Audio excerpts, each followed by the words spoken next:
بسم الله الرحمن الرحيم. السلام عليكم ورحمة الله وبركاته.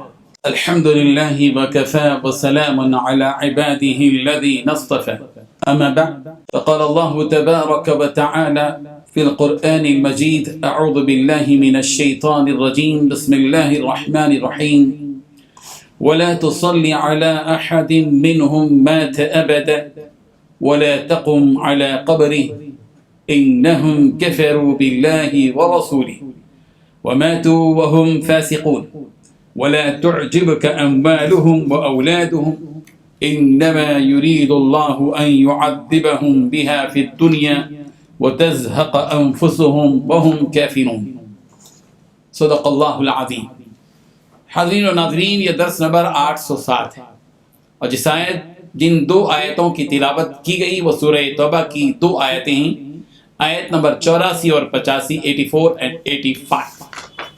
چلیے سب سے پہلے اس کا لفظی ترجمہ کرتے ہیں، ترجمے کے بعد تشریح کرتے ہیں۔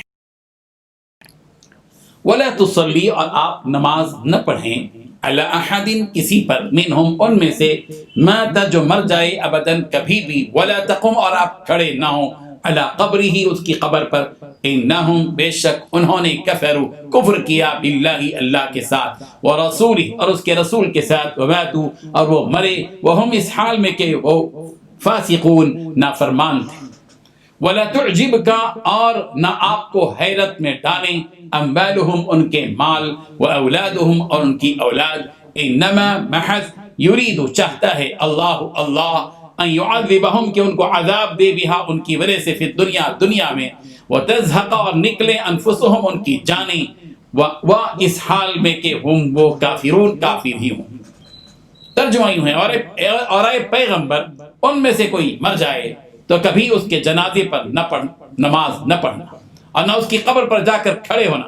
یہ اللہ اور اس کے رسول کے ساتھ کفر کرتے رہے اور مرے بھی تو نافرمان ہی مرے، اور ان کے مال اور اولاد سے تعجب نہ کرنا، ان چیزوں سے اللہ یہ چاہتا ہے کہ ان کو دنیا میں عذاب کرے، اور جب ان کی جان نکلے تو اس وقت بھی کافر ہی ہوں۔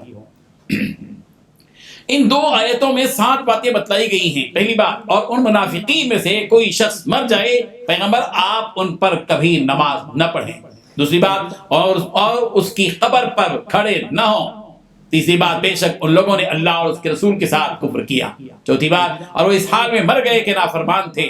پانچویں بات، اور آپ کو ان کے اموال اور اولاد تعجب میں نہ ڈالیں۔ چھٹویں بات، اللہ یہی چاہتا ہے کہ ان کو ان چیزوں کے ذریعے دنیا میں عذاب دے۔ ساتویں بات، اور ان کی جانیں اس حالت میں نکل جائیں کہ وہ کافر ہوں۔ بزرگان محترم، بخاری اور مسلم نے حضرت عبداللہ ابن عمر رضی اللہ عنہ سے روایت کیا ہے کہ جب رئیس المنافقین یعنی منافقوں کا سردار عبداللہ ابن ابی کا انتقال ہو گیا تو اس کے بیٹے رسول اللہ صلی اللہ علیہ وسلم کی خدمت میں آئے اور گزارش کی کہ پیغمبر آپ اپنا قمیص مبارک عطا فرمائے تاکہ اس قمیص ہی سے عبداللہ ابن ابی کو کفن دیا جائے۔ رسول رحمت صلی اللہ علیہ وسلم نے اپنا قمیص مبارک عنایت فرما دیا۔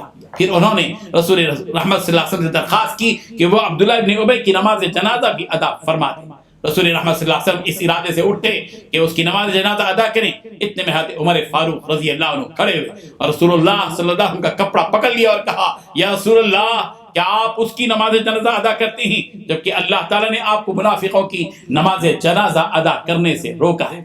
رسول رحمت صلی اللہ علیہ وسلم نے ارشاد فرمایا: اللہ تعالیٰ نے مجھے اختیار دیا ہے کہ استغفر لہم او لا تستغفر لہم، ان تستغفر لہم 70 مرہ فلن یغفر اللہ لہم، تو میں 70 مرتبہ سے زیادہ استغفار کروں گا۔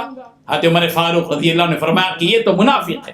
رسول اللہ صلی اللہ علیہ وسلم نے اس کی نماز جنازہ پڑھی اور قرآن مجید کی یہ آیت نازل ہوئی: وَلَا تُصَلِّ عَلَىٰ أَحَدٍ مِّنْهُمْ مَاتَ أَبَدًا وَلَا تَقُمْ عَلَىٰ قَبْرِهِ، کہ پیغمبر ان میں سے کوئی مر جائے تو کبھی اس کے جنازے پر نماز نہ پڑھنا اور نہ اس کی قبر پر جا کر کھڑے ہونا۔